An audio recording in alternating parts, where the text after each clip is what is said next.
మీ కళ్ళద్దాల్ని ఇక పక్కన పెట్టేయండి. ప్రతి కంటి సమస్యకి బెస్ట్ సొల్యూషన్ ఇస్తుంది American laser eye hospital.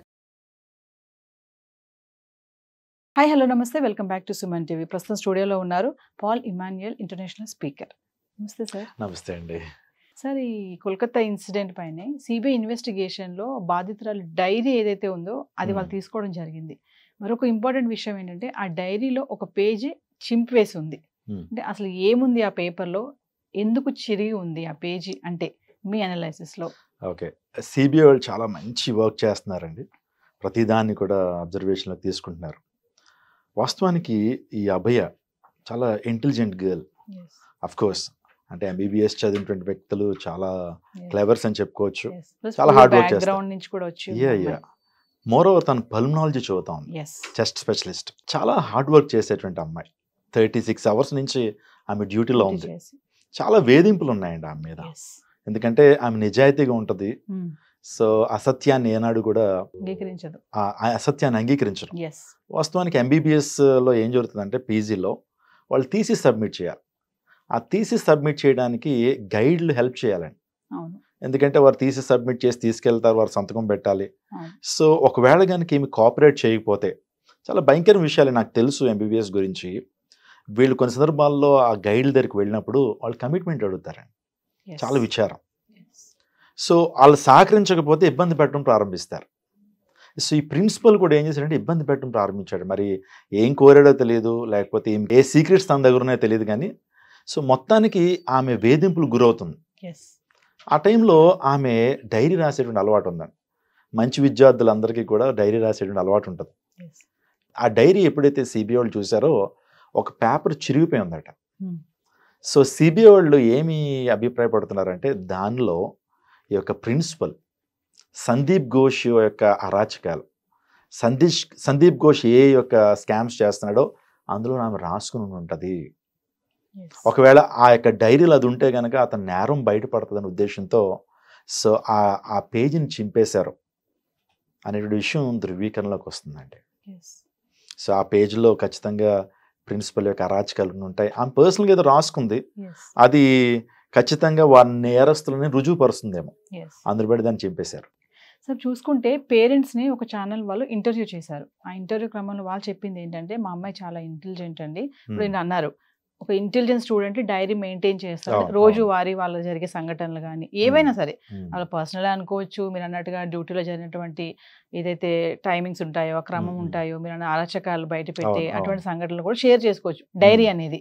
So మా పాప ఏంటంటే ఇంటెలిజెంట్ ప్లస్ చిన్నప్పటి నుంచి డాక్టర్ అవ్వాలని ఒక కళ కూడా ఉంది అని చెప్తున్నారు. ఇప్పుడు మీరు చూసుకుంటే ఈ పేపర్లో ఒక డైరీలో ఒక పేజీ చిరిగిపోయింది అనేది ఒక ముఖ్య విషయం ఇక్కడ సిబిఐ ఇన్వెస్టిగేషన్లో తెలిసింది. ఇది అంటే చిరిగిపోయి ఉంది అంటే ఖచ్చితంగా దాంట్లో సందీప్ ఘోష్ పేరు ఉందని అంటారా? ఖచ్చితంగా అండి. ఎందుకంటే సిబిఐ ఎంక్వైరీలో కూడా ఈ సందీప్ ఘోష్ ఖచ్చితంగా వన్ ఆఫ్ ద కల్ప్రిట్స్ అని వారు చెప్తా ఉన్నారు. అతను ఎంకరేజ్ చేస్తుంటాడు. ఈ హత్య వెనకాల చాలా మంది వ్యక్తులు ఉన్నారు. సో వ్యక్తులు ఎలా ఉన్నారు అనేటువంటి విషయం మనకి ఆ పోస్ట్ మార్టం రిపోర్ట్స్ ద్వారా ఈజీగా తెలుస్తుంది.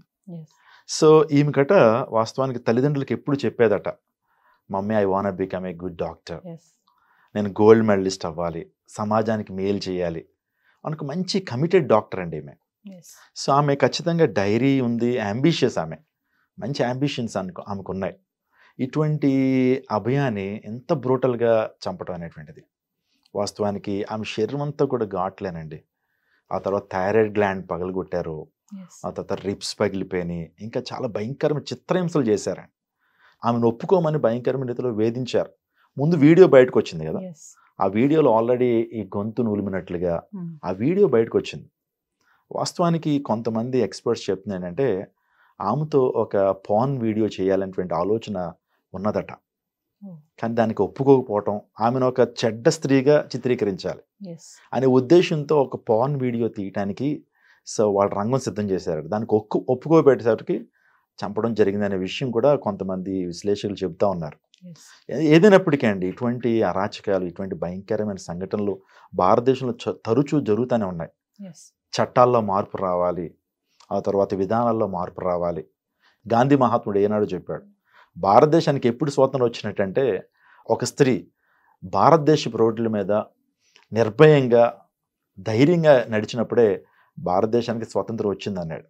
అర్ధరాత్రి దాకా అక్కర్లా, మిట్ట మధ్యాహ్నమే స్త్రీ నిర్భయంగా తిరగలేకపోతా ఉంది. కాబట్టి ఈ యొక్క చట్టాల్లో మార్పు రావాలి, చాలా సీరియస్గా తీసుకోవాలి. ఈ కేసుని సుప్రీంకోర్టు కావచ్చు, సిబిఐ కావచ్చు, ఈడీ కావచ్చు, చాలా సీరియస్గా తీసుకుని దోషులను బయట పెట్టకపోతే ఇవి మరలా పునరావృతం అవుతాయి.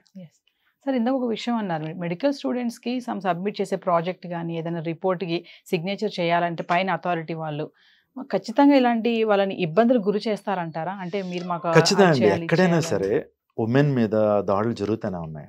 మూవీ ఇండస్ట్రీ తీసుకున్న కాస్టింగ్ కౌచ్ అంటారు, ఆ తర్వాత వాళ్ళని కమిట్మెంట్ అడుగుతారు, ఇవి కూడా ప్రతి చోట ఉన్నాయండి.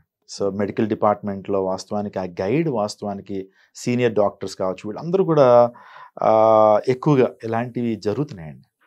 సో ఇప్పుడు ఈ కోల్కతా ఇన్సిడెంట్ ఏదైతే ఉందో, ఈ అభయ కేసు చూస్తే డైలీ ఒక ట్విస్ట్ వస్తుంది మనకి. అవును, ఇప్పుడు ఈరోజు మనం డైరీలో పేజ్ ఎందుకు చింపేశారని మాట్లాడుకుంటాం, రేపు ఏం ట్విస్ట్ వస్తుందో అర్థం కావట్లేదు. ఫైనల్ గా అంటే జస్టిస్ అనేది ఎలా ఉండబోతుంది అంటారు? మీరు ఆల్రెడీ ఫాలో అవుతున్నారు కాబట్టి స్టార్టింగ్ నుంచి న్యూస్ ని, ఎలా ఉండబోతుంది అంటారు జస్టిస్? ఖచ్చితంగా సుప్రీంకోర్టుని మనం నమ్ముతామండి, సిబిఐని నమ్ముతాం.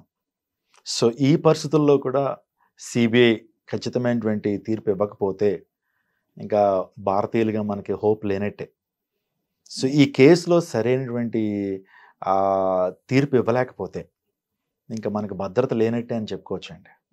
నేను అనుకుంటా ఉన్న తల్లిదండ్రులు కూడా ఇదే ఎక్స్ప్రెస్ చేస్తున్నారు, మాకు సిబిఐ మీద నమ్మకం ఉంది, మాకు సుప్రీంకోర్టు మీద నమ్మకం ఉంది, మాకు గవర్నమెంట్స్ మీద నమ్మకం ఉంది. ఇంకొక ప్రాముఖ్యమైన విషయం ఏంటంటే మాకు ప్రైమ్ మినిస్టర్ మీద నమ్మకం ఉంది, ఖచ్చితంగా మాకు న్యాయం జరుగుతుందని ఆశిస్తున్నా ఉన్నారు. కొంతమంది చూసుకుంటే గతంలో నిర్భయ, తర్వాత దిశ, ఇప్పుడు అభయ అంటున్నారు. రేపు ఇంకొక పేరు పెడతారా, లేకపోతే ఇక్కడతో దీన్ని ఆపేస్తారా అని కొంతమంది ప్రశ్నిస్తున్నారు. దీనికి ఏం చెప్తారు సార్? ఏమోండి, రావచ్చండి.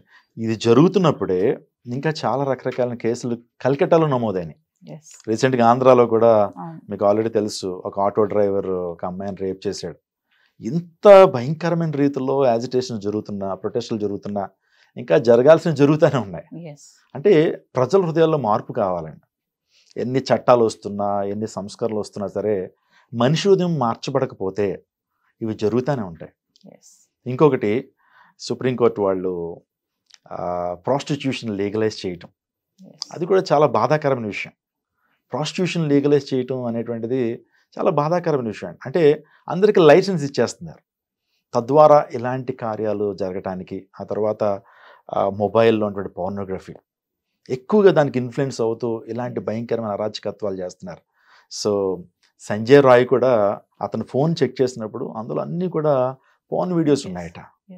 నిజంగా అవి చూస్తున్నటువంటి వ్యక్తి ఏదైతే చూస్తాడో చేయాలనుకుంటాడు, అందులో బట్టి అవకాశం దొరుకుతూ ఉంది. ప్రతి ఒక్కరు కూడా ఈ యొక్క సెక్సువాలిటీ మీద మీడియా కావచ్చు, లేకపోతే ఈ పోర్న్ వీడియోస్ ఎక్కువగా యవన సమాజం మీద పనిచేస్తున్నాయండి.